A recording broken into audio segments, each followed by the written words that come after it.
guys, Matthew Morrow with MorrowInvest.com. I'll bring you today's 2-minute tip of the day. Today's tip is about accidental investors.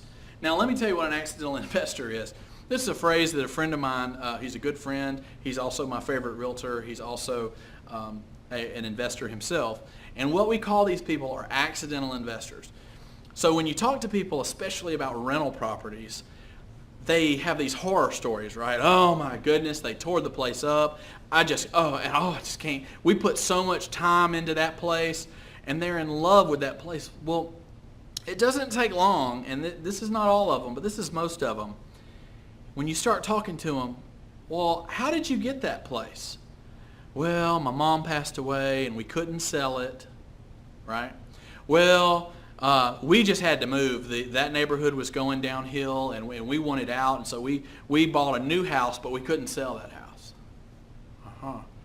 Okay, so none of these situations are telling me that you ran numbers and figured out which zip code, which income size person that you wanted to have that place, how much the average person in that neighborhood could afford. You did no research to find out the location. You did no research to find out who could afford to be in it. You accidentally became an investor. And no wonder the stories are horrible. This is what people do.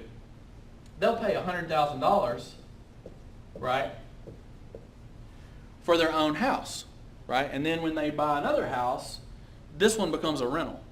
That's not a terrible idea, but it's terrible if you're not planning for it.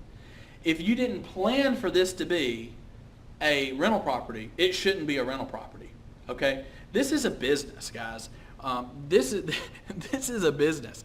And if you're going to be in the rental market and you're going to own rental properties, you need to be purposeful about what you're buying, why you're buying it, where you're buying it, right? There needs to be a whole set of reasons. And when I ask you, tell me about that rental property, and you start saying, oh, there's all these headaches, it's just terrible. And I start saying, well, why did you pick that place? Well, it just kind of fell in my lap.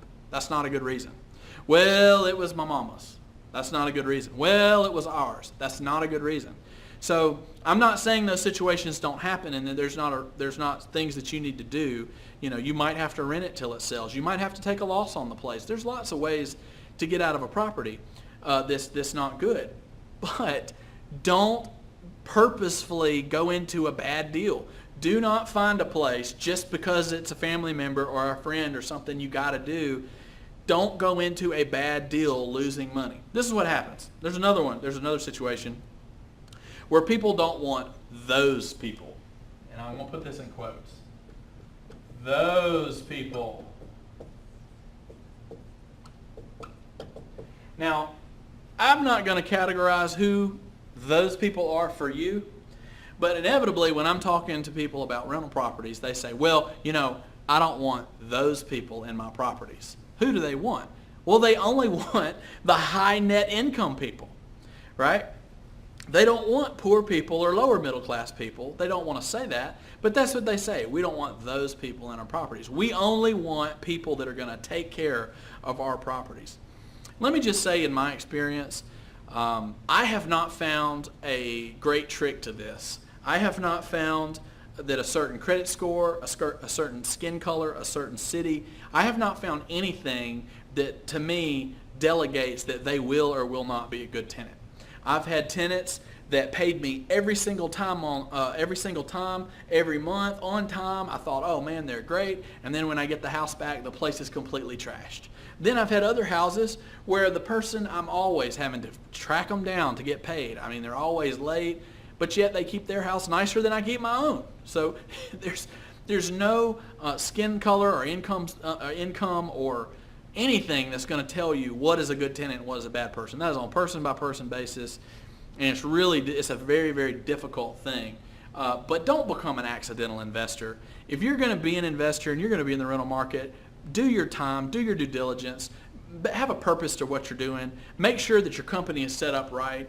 All these things that I talk about in these videos, you need to be doing these things if you're going to set up your business and you're going to be successful. Because if you fail to plan, you plan to fail. And if you go into something without a plan, without a purpose, without true numbers, without anything, you are going to fail. No wonder you had such a terrible experience.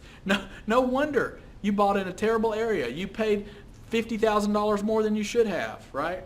So these are all things that you've got to figure out for yourself in your own business. But I hope you'll do those. Go to people that know more than you do and ask them questions to help you along the way. Hope this has blessed you. Have a great day.